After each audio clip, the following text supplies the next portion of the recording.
한일의원연맹 소속 여야 의원들이 스가 총리를 만나고 돌아왔습니다. 만남 후에 나온 기사들을 보면 당장 눈에 띄는 성과가 있는 건 아닌 것 같아요.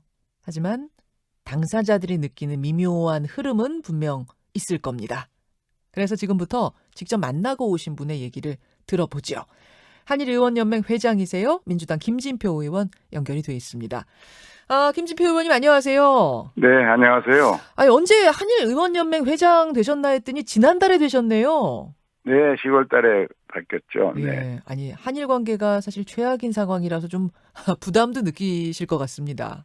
예, 부담이 없다 그러면 거짓말이겠죠. 그렇지만 이 한일 관계가 워낙 중요하고 또 지금 미중 간의 전략적 경쟁이 심화되고 북핵 문제 등 동북아 평화 체계를 위해서는 한일 간의 협력이 아주 꼭 필요하죠. 그런 점에서 욕먹고 어려운 자리라도 누군가는 나라를 위해서 필요한 일이니까요. 욕먹을 자리여도 누군가는 해야 된다라는 심정으로. 네. 지난달에 회장이 되고 나서 이제 이번에 스가 총리를 방문하고 오신 건데 우선 방문에 대한 전체적인 자평, 총평을 한마디 해주신다면? 우선 양국 정치 지도자 간에 이번 서로 방문을 통해서 양국 관계에 이대로 놔두면 안 된다, 개선해야 된다 이런 의지는 서로 확실히 확인한 것 같습니다. 한일 관계, 양국 관계의 개선이 필요하다는 의지 확인. 네. 의지 확인. 그럼 일단 전반적인 분위기는 좋았겠네요. 우선 스가 총리가 박지원 국정원장을 만나고 사흘 뒤에 저희 일행을 만난 것만 봐도 네. 우선 총리부터 그런 의지가 강하다는 거를 웅변해 주는 거겠죠. 보통은 그렇게 안 만나나요? 똑같은 내용을 똑같은 이슈로 그렇게 만나는 게 쉽지 않죠. 근데 이제 스가 총리가 우리 대통령에게 이런 메시지를 좀 전해달라는 식의 이야기를 한다는 거, 네. 그 자체가 이제 일본도 필요성을 크게 느끼고 전체적인 분위기가 좀 전에 한 1년 전에 제가 몇 번 방문한 적이 있었는데 그때보다는 사용하는 용어나 또 그 만나는 사람들의 숫자나 전체적으로 많이 개선된 것 같습니다. 쓰는 용어도 달라졌어요? 전에는 65년 청구권 협정으로 다 끝난 일을 왜 지금 한국이 새롭게 들고 나와서 문제를 이야기하냐 이런 식의 이제 비난 위주였는데 예. 지금은 한국이 좀 진전된 입장을 가져왔으면 좋겠다. 이 정도로 많이 톤다운이 됐더라고요. 톤다운이 됐다. 그 외에 스가 총리가 한 이야기 중에 좀 귀에 꽂혔던 게 있습니까? 일본 정부는 7월 달에 도쿄올림픽을 하려고 하거든요. 내년 7월이죠. 그렇죠. 내년 7월에. 근데 도쿄올림픽이 상당히 어려운 여건에서 하니까 방역올림픽이 돼야 된다고 우리 문재인 대통령 말씀하셨잖아요. 그런 것을 위해서 양국이 협력할 여지가 많고. 도쿄올림픽에 대한. 그래서 그거에 대해서 스가 총리가 그런 노력에 대해서 정말 감사하다는 얘기를 하면서도 기본적으로는 증영국 문제 해결을 위해서는 좀 한국이 진전된 입장을 내놨으면 좋겠다는 이야기를 한 두 차례 계속 하더라고요. 바로 이제 그 부분인데, 톤 다운은 됐다고 지금 말씀은 하시지만, 일본이 수용할 수 있는 조치를 한국 정부가 내놔라라는 기본 입장에는 지금 변화가 없는 거죠. 그렇습니다. 그렇죠. 변화가 없는 상황에서 이게 어떻게, 한 발짝 나아갈 수 있는가? 이 문제는 양국의 기본 입장에 너무 차이가 있어요. 일본은 잘 아시는 것처럼 65년 청구권 협정으로 끝난 일을 대상 끝났다 이거고. 또 우리는 청구권 협정 충분히 지켰다. 문제는 몇몇 분들이 일본 고용기업이 불법 행위로 입은 피해에 대해서는 보상을 해달라는 소송을 지난 20년간 벌려왔고 그것이 대법원에서 승소한 것이니까. 그런데 이 두 문제를 해결하기 위해서 지난 2년간 양국의 외교당국을 중심으로 다양한 안을 놓고 충분히 토의가 돼서 있을 수 있는 모든 해법은 이미 제시가 되어 있습니다. 이제 중요한 거는 선택과 결단이거든요. 정치 지도자들이 이걸 선택하려는데 여건이 너무 나쁩니다. 반일, 반한 감정이 여론조사 할 때마다 한 70%가 넘게 나와요. 그럼 이런 상황에서는 양국 정상이 결단 내리기가 쉬운 일은 아니죠. 그래서 동경올림픽이 내년 7월에 있으니까 그걸 계기로 교류 협력을 강화해서 서로 분위기를 간에 만들자. 좀 그런 여건과 환경을 만들어줘야 된다. 선택지는 이미 1, 2, 3, 4 나와 있고 고르기만 하면 되는 상황이에요. 그렇습니다. 올림픽을 계기로 뭔가 분위기를 좀 만드는 작업이 중요하다. 그렇습니다. 네. 어떤 걸 할 수 있죠? 어떤 걸 같이 저희는 할 수 이제 있죠? 내년 1월 초에 신년 교류회를 항상 해왔습니다. 그때마다 네. 한일연맹이 방문을 했었고요. 예, 예. 네, 그리고 문화예술계, 양국의 전통 공연 교환이라든지 또는 스포츠 과학계 종목별로 서로 교류하는 일은 서로 간의 이해폭을 넓히는 데 도움이 될 거다.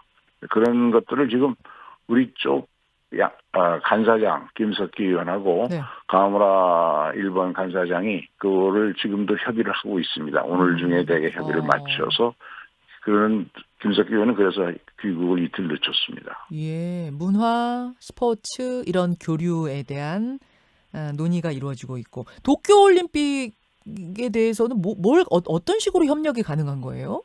지금 그런 스포츠 행사 등을 교류하는 것 자체가 네. 그 도쿄올림픽 붐을 일으키는 데 도움이 되고요. 특히 방역의 경험은 우리가 더 훨씬 성공적으로 했으니까. 그리고 우리가 도움을 준다. 방역 네. 문제에 있어서.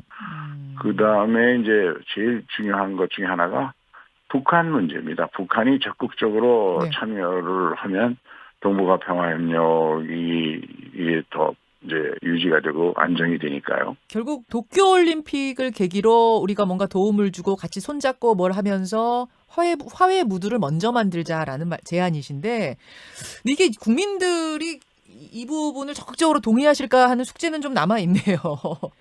이 우리가 가서 왜 일본 올림픽을 도와줘야 되지? 이런 얘기가 나올 수도 있거든요.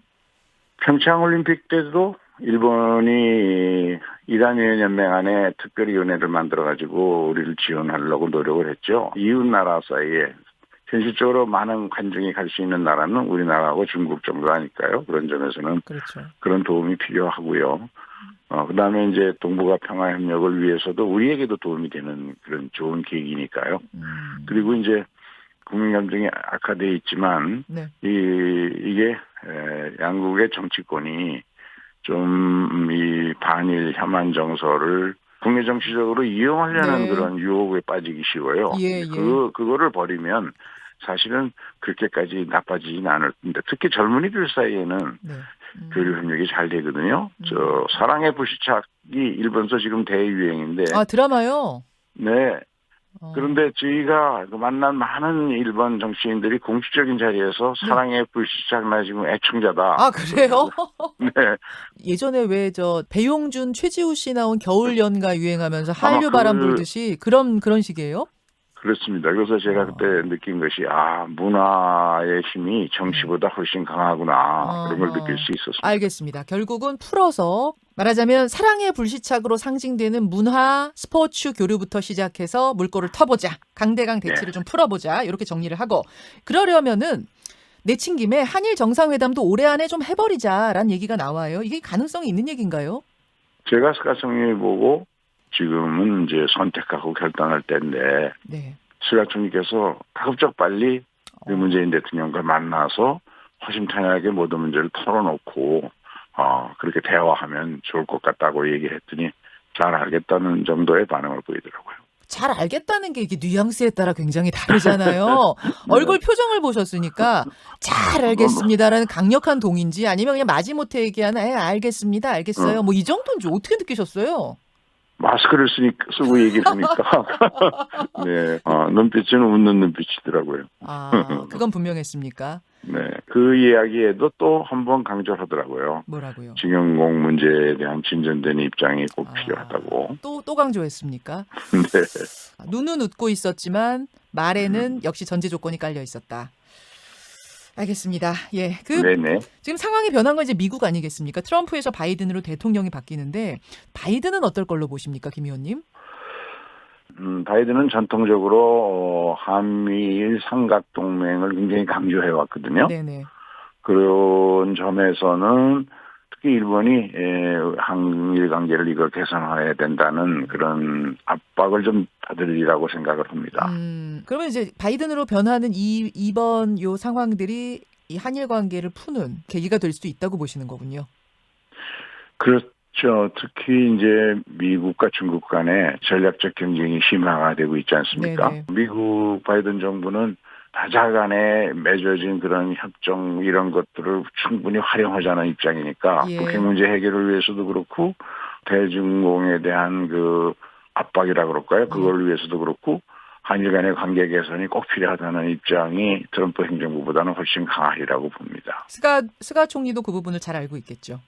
그거 당연하겠죠. 네. 당연하겠죠. 예. 그런 의미에서 관계 개선의 여지를 보고 왔다. 물론 눈은 웃으면서도 전제 조건은 걸었다고 하지만 어쨌든 여지를 보고 왔다 정도로 정리하면 되겠네요. 네. 예, 여기까지 말씀 듣겠습니다. 고생 네. 많이 하셨습니다. 고맙습니다. 감사합니다. 한일의원연맹 회장 자격으로 일본을 방문하고 돌아온 김진표 의원, 민주당 김진표 의원 만났습니다.